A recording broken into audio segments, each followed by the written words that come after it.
Bangun tidur, tangan langsung mencari handphone. Belum sepenuhnya sadar, kita sudah membuka TikTok, Instagram, atau YouTube Short. Awalnya hanya ingin melihat satu video, tapi beberapa detik kemudian muncul video lain yang lebih menarik, lalu video berikutnya. Dan tanpa terasa, waktu terus berjalan begitu saja. Saat belajar pun seringkali hal yang sama terjadi. Baru beberapa menit membuka buku atau mengerjakan tugas, notifikasi masuk langsung mengalihkan perhatian. Fokus yang tadinya ada perlahan, hilang karena otak terus terbiasa menerima distraksi cepat. Fenomena ini bukan lagi sesuatu yang asing, banyak pelajar merasa lebih nyaman menonton video 1 menit dibanding membaca materi beberapa halaman. Terkadang penjelasan yang terlalu panjang langsung dianggap membosankan. Kita hidup di era ketika semuanya harus cepat, cepat dipahami, cepat viral, cepat memberi hiburan. Media sosial membuat informasi terasa lebih mudah diakses, tetapi di saat yang sama juga mengubah cara manusia menikmati informasi itu sendiri. Tanpa disadari, kebiasaan scrolling berjam-jam mulai mempengaruhi pola fokus, cara berpikir, cara belajar generasi sekarang. Perkembangan teknologi digital memang membawa perubahan besar dalam dunia pendidikan. Dulu, belajar identik dengan buku tebal, catatan panjang, dan penjelasan guru di depan kelas. Sekarang, semua informasi bisa kita akses hanya dalam hitungan detik melalui layar kecil di genggaman kita. Di satu sisi, hal tersebut merupakan kemajuan yang sangat luar biasa. Belajar bisa di mana saja, kapan saja, bahkan dari sumber yang sebelumnya tuh sulit untuk kita jangkau. Video pembelajaran, forum diskusi, hingga platform edukasi membuat ilmu terasa lebih dekat. Namun, di sisi lain, perubahan ini juga melahirkan kebiasaan baru yang nggak selalu kita sadari. Konsumsi konten yang serba cepat dan instan. Platform seperti TikTok, Instagram Reels, dan YouTube Shorts dirancang bukan hanya untuk menghibur, tetapi juga membuat pengguna terus bertahan bahkan bisa sampai 8 jam sehari. Algoritma mereka bekerja dengan sangat cerdas, menyajikan konten yang sesuai dengan minat, terus-menerus, dan tanpa jeda. Akibatnya, aktivitas scrolling menjadi kebiasaan yang sulit untuk dihentikan ketika kita misal membaca suatu novel, itu kita akan cepat merasa bosan. Dan ujung-ujungnya balik ke TikTok, Reels Instagram, atau Short YouTube. Suatu video berlanjut ke video berikutnya dan tanpa terasa waktu berjam-jam bisa terlewat begitu saja. Di sinilah perubahan mulai terasa dalam konteks pendidikan. Banyak pelajar mulai terbiasa menerima informasi dalam bentuk yang sangat singkat, langsung ke inti tanpa proses yang panjang. Mereka lebih nyaman dengan penjelasan 30 detik dibanding membaca satu halaman buku. Ketika dihadapkan pada pembelajaran yang membutuhkan konsentrasi yang lebih lama seperti membaca, menulis, atau memahami konsep kompleks, muncul rasa cepat bosan, gak sabar, bahkan sulit untuk bertahan fokus. Fenomena tersebut tidak terjadi pada satu, dua, tiga orang aja, tapi banyak. Banyak guru, dosen, hingga mahasiswa mulai merasakan hal yang sama. Perhatian semakin mudah terpecah, dan proses belajar menjadi lebih menantang. Inilah yang kemudian memicu munculnya diskusi luas di media sosial, apakah kita sedang mengalami perubahan cara belajar atau justru penurunan kualitas fokus itu sendiri. Apa sih itu brain rot? Di tengah fenomena ini, muncul istilah yang semakin sering dibicarakan, yaitu brain rot. Istilah ini dipopulerkan sebagai gambaran kondisi ketika otak terlalu kenyang oleh konten yang ringan, cepat, dan kurang menantang secara intelektual. Menurut Oxford Word of the Year, brain rot merujuk pada penurunan kondisi mental dan kemampuan berpikir akibat konsumsi berlebihan terhadap konten digital yang dangkal. Secara sederhana, otak kita itu menjadi terbiasa dengan pola stimulasi yang instan. Setiap kali kita menonton video singkat, otak menerima hadiah kecil berupa hiburan cepat. Hal ini memicu pelepasan dopamin, zat kimia di otak yang berkaitan dengan rasa senang.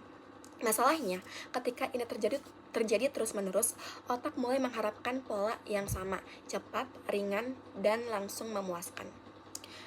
Akibatnya, aktivitas yang membutuhkan proses lebih lama seperti membaca buku, memahami teori, atau mengerjakan soal terasa jauh lebih berat dibanding sebelumnya. Bukan karena kita itu tidak mampu, tetapi karena otak sudah terbiasa dengan ritme yang berbeda.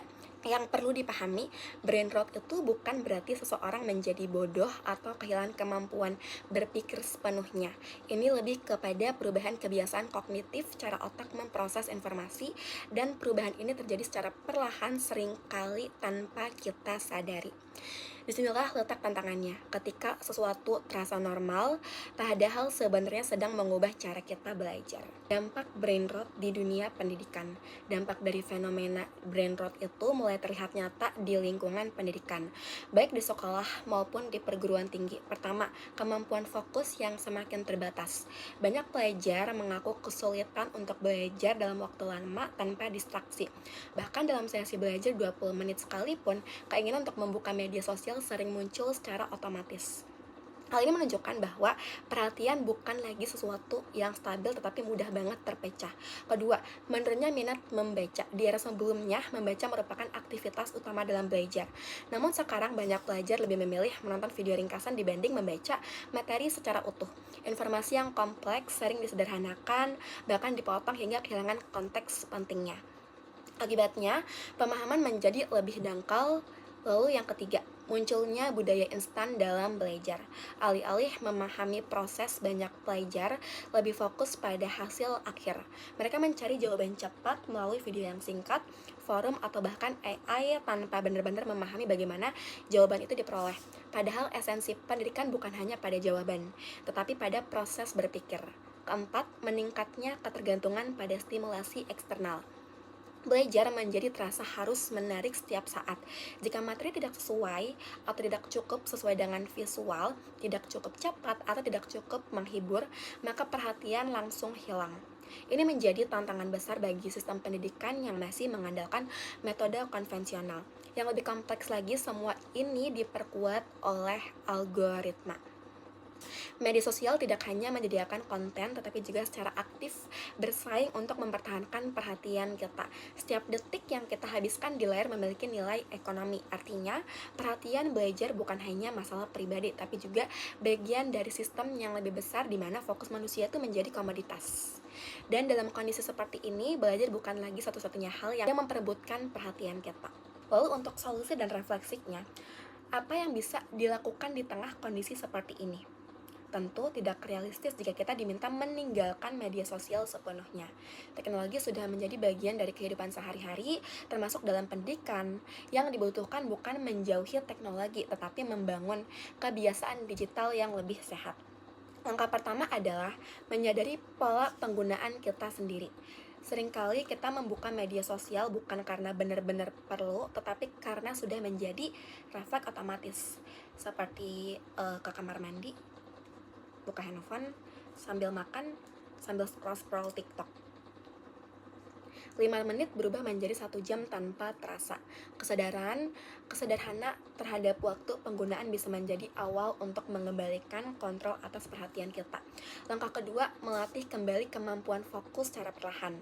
Fokus sebenarnya seperti otot. Jika jarang digunakan, kemampuannya bisa melemah. Tetapi jika dilatih secara konsisten, fokus bisa kembali kuat. Misalnya dengan belajar tanpa distraksi selama 20-25 menit, membaca beberapa halaman buku tanpa membuka notifikasi, atau memberi jeda khusus dari media sosial sebelum tidur. Hal-hal seperti itu terlihat sederhana tetapi berdampak begitu besar dalam jangka yang panjang. Selain dari individu, dunia pendidikan juga perlu ikut beradaptasi. Metode belajar tidak bisa terus bergantung pada cara lama tanpa memahami perubahan perilaku generasi digital. Pembelajaran perlu dibuat lebih interaktif, relevan, dan melibatkan partisipasi aktif siswa. Namun, di saat yang sama, pendidikan juga tidak boleh kehilangan kedalaman berpikir hanya demi mengikuti tren yang cepat. Karena tujuan pendidikan bukan sekadar membuat siswa terhibur, tetapi membantu mereka memahami, menganalisis, dan berpikir kritis. Pada akhirnya, tantangan terbesar pendidikan hari ini bukan hanya soal akses informasi. Informasi sudah ada di mana-mana. Tantangan yang sebenarnya adalah bagaimana mempertahankan perhatian, konsentrasi, dan kemampuan berpikir mendalam di tengah banjir distraksi digital.